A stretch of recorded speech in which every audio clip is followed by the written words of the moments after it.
Estreia hoje no Jornal da Globo a série Impunidade, um retrato da investigação criminal aqui no Brasil. O que acontece desde o local do crime até o julgamento ou o arquivamento do processo.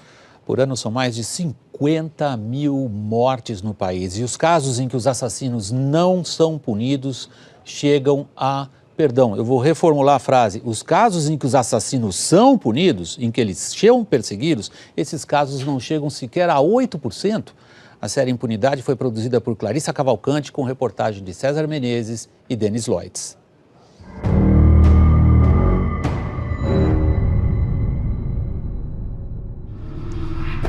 Fabrício Kretli, 22 anos, morto na porta de casa, na frente dos pais.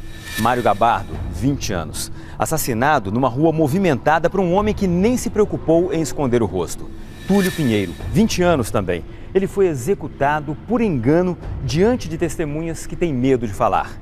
Yasmin Stephanie Silva Santos, 2 anos e 7 meses. Ela estava no colo da mãe dentro de um táxi que foi fuzilado à luz do dia numa das cidades mais violentas do país. Essas são histórias de perdas sem respostas. Histórias que precisam ser contadas. O Jornal da Globo convida você para uma viagem pela investigação criminal brasileira. A sensação de abandono, de estar sozinho no mundo, não ter ninguém por você. Você vai perdendo, acho que a credibilidade que você tem nos homens, nas autoridades, aí cada dia mais. Os pais de Fabrício Kretli têm medo de morrer e fugiram de São Paulo para o interior da Bahia. Só lágrima, tristeza, dor da impunidade, de nada acontecer, você não tem resposta. Casa, salão de beleza, pizzaria, tudo que eles construíram com a ajuda do filho ficou para trás. É como se você fosse roubado. Eu fui roubada, né? Tiraram de mim o meu filho, não sei porquê. Fabrício era estudante de gastronomia, queria ser mestre confeiteiro, mas foi morto antes de se formar, na porta de casa, às 10h30 da noite do dia 11 de dezembro de 2012. Ele chegou lá, anunciou que era um assalto, a gente levantou a mão, falou pode levar. Na hora que a gente falou pode levar, ele deu o primeiro tiro no Fabrício estava caindo, ele deu o segundo, aí ele saiu correndo. Esses 2 rapazes eram amigos de Fabrício. Nós não vamos mostrar quem são para protegê-los. Eles correm risco desde que tentaram ajudar a polícia a descobrir o assassino. Tudo que a gente podia tentar levar para ajudar, a gente fez. Levou nome, tentou falar onde podia ter algumas filmagens do dia, da cena, quando foi acontecido. Na época, a namorada de Fabrício apontou um suspeito, mas a polícia não investigou. Eu ouço toda vez que eu vou até a polícia que ninguém tem prova de nada. Mas as possíveis provas que a gente levou até lá não foram nem verificadas. Questionamos a Secretaria de Segurança Pública de São Paulo sobre a morte de Fabrício Kretli. Por nota, a responsável pela divisão de homicídios informou que 16 pessoas foram ouvidas, que as investigações estão avançadas e que até agora conseguiram apontar um suspeito. O mapa da violência no Brasil faz uma comparação chocante. Em 2011, o último ano com informações disponíveis, foram assassinadas 52.198 pessoas no país. São números de guerra. De 2008 a 2011, foram 206 mil mortes, quase o mesmo número de vítimas dos 62 maiores conflitos do planeta nos últimos 4 anos. As primeiras horas são as mais importantes para a polícia desvendar um crime. Os investigadores costumam dizer que a cena do crime fala, desde que ninguém destrua as evidências.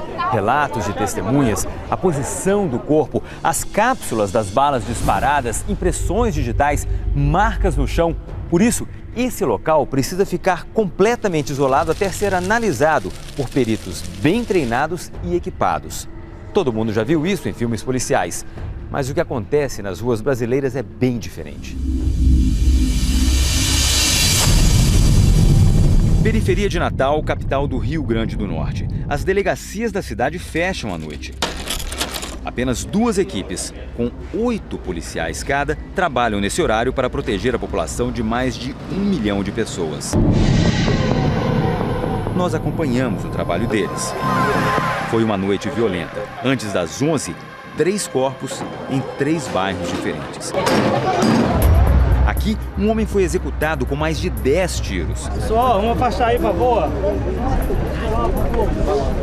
Por favor, vamos afastar aí, por favor. Quando os investigadores chegaram, 2 policiais militares tentavam isolar a área. A gente compra o material para isolar, mas se a gente não trouxer, é negativo. Não tem como isolar não, porque não temos nenhum material para isolar o local da ocorrência. Essa fita vocês receberam do Estado? Não, negativo, a gente não recebe não.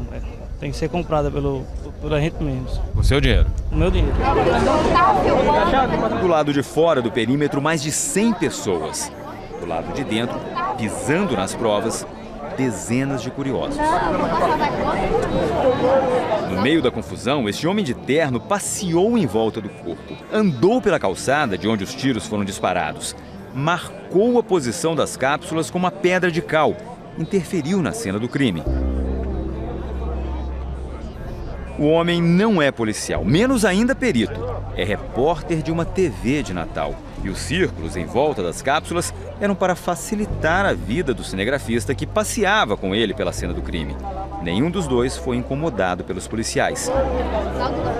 Em volta, o público olhava, comentava, filmava e tirava fotos. A última a pisar na cena do crime foi a perita. E quando ela chegou, não havia muita perícia a ser feita. Esse jeito que a senhora encontrou a cena desse crime, é possível ter provas confiáveis sobre esse assassinato? Sinceramente, acho que não. Você encontra um local, a multidão de gente em cima, como é que você vai confiar na prova que você encontrou? Nos Estados Unidos, o índice de solução de homicídios é de 65%. No Reino Unido, 90%. Aqui, estimativas, inclusive da Associação Brasileira de Criminalística, indicam que de 5 a 8% dos assassinos são punidos. De cada 100, mais de 90 nunca foram descobertos. As provas materiais desaparecem. Todo mundo passeia no local do crime. As testemunhas não são entrevistadas corretamente, nem são identificadas muitas vezes. Isso daí faz com que, cada vez mais, você não consiga a condenação do criminoso.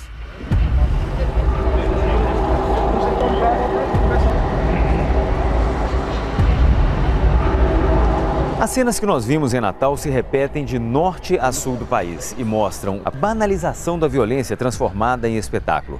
Tudo isso atrapalha a fase seguinte e fundamental da investigação, a produção de provas materiais.